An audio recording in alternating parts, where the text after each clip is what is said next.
desperté, estaba aquí en este valle. La España rural se encamina hacia los Oscar. Las 3 cintas seleccionadas discurren en pueblos de Galicia, Cataluña y el sol fue jornaler y País Vasco. Historias cotidianas de vidas corrientes para construir películas extraordinarias.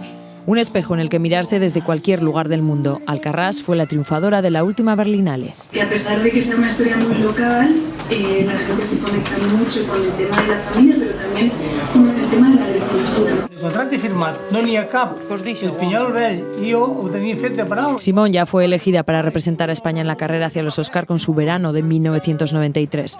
Todas esas vidas que no vives son siempre perfectas, son ideales.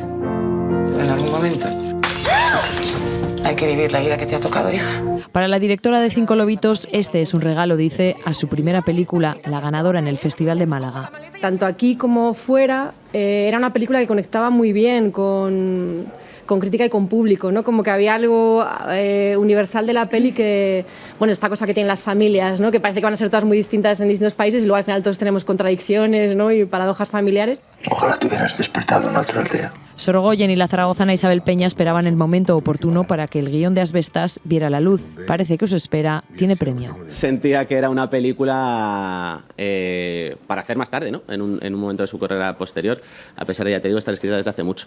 Y sí que siempre estaba la cosa de que fuera una película que hiciera recorrido de prestigio. Es la única que no hemos visto en las salas. Para eso habrá que esperar a otoño. Serías libre, Jorge.